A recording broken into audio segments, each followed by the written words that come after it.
আসসালামু আলাইকুম। কবিটি বাংলার পক্ষ থেকে সবাইকে স্বাগতম। শিক্ষার্থী, আশা করি তোমরা প্রত্যেকে ভালো আছো এবং যেহেতু গণিত পরীক্ষা একদিন পরেই, সেই ক্ষেত্রে কিন্তু এখন আজকে অন্তত বসে থাকলে কিন্তু হচ্ছে না। আজকে এমন একটা সাজেশন দরকার তোমাদের যে কয়েকটা অঙ্ক যেন হুবহু কমন চলে আসে। শিক্ষার্থী কিন্তু এরকম মোস্ট ইম্পর্টেন্ট কিছু শেষ মুহূর্তের প্রস্তুতি নিয়ে তোমাদের মাঝে হাজির হয়েছে। অঙ্কগুলো প্র্যাকটিস করবা, আশা করি এগুলো থেকে তুমি প্রায় 100% কমন পাবা। যারা এই মুহূর্তে আমার চ্যানেলে জয়েন করেছো, অবশ্যই চ্যানেলটিকে সাবস্ক্রাইব করে বেল আইকনটি অন করে রাখবা। ভালো লাগে থাকলে লাইক করবা, বন্ধুদের মাঝে বেশি বেশি শেয়ার করে দিবা। শেষ প্রস্তুতি, আমি 5.1 থেকে একটি অঙ্ক রাখছি, একেবারে মানে জাস্ট একেবারে লাস্টের দিন তুমি কি করে যাবা, একটা দুইটা চোখ বুলাই যাবা সেটা। হ্যাঁ, 5.2 থেকে দুটো অঙ্ক রেখেছি, এই দুটি। ওকে, 11.1 থেকে দুটি অঙ্ক রেখেছি, এই দুটি। 11.2 থেকেও আমি দুটো অঙ্ক রেখেছি, এই দুটি।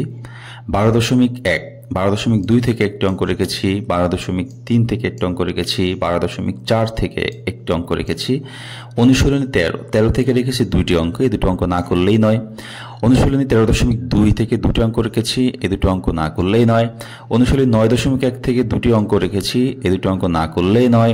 অনুশীলনী 9.2 থেকে দুটি অঙ্ক রেখেছি, এই দুটো অঙ্ক না করলেই নয়। বৃত্ত, যেটা আমরা জ্যামিতি বলে থাকি, এখানে টোটাল 4টা রেখেছি সম্পাদ্য উপপাদ্য মিলিয়ে। এরপর আছে অনুপাত সহানুপাত, এটাও বৃত্ত, এখান থেকেও দুটি রেখেছি। এটা হচ্ছে 23 নম্বরটা সম্পাদ্য উপপাদ্য এবং 24 নম্বরটা হচ্ছে সম্পাদ্য। দূরত্ব উচ্চতা, এখান থেকে দুটি অঙ্ক রেখেছি, মোস্ট ইম্পর্টেন্ট করতে হবে। পরিসংখ্যান থেকে দুটি অঙ্ক রেখেছি, একটি পরিসরক নির্ণয় এবং একটি গড় নির্ণয়। শিক্ষার্থী, এখানে টোটাল তোমাদের 28টা অঙ্ক দেওয়া আছে। হ্যাঁ, তো এই 28টা অঙ্ক তোমাকে শেষ মুহূর্তে কিন্তু একবার হলেও প্র্যাকটিস করে যেতে হচ্ছে শিক্ষার্থীবৃন্দ। এখন অনেকের কাছেই এই প্রশ্নগুলোর উত্তর নাই, অনেকে মেসেজ করেছে আর উত্তর কোথায় পাবো, উত্তর দেন। আসলে গণিতের উত্তর এভাবে দিই না। গণিতের উত্তর যারা স্পেশাল সাজেশন নিচ্ছে, স্পেশাল সাজেশনের ভিতরে এই সেম এই প্রশ্নগুলোই কিন্তু রয়েছে উত্তর সহ। ওকে, সবাই ভালো থাকবে, সুস্থ থাকবে, কবিটি বাংলার সাথে থাকবে, অঙ্কগুলো অবশ্যই প্র্যাকটিস করে যাবে। আল্লাহ হাফেজ।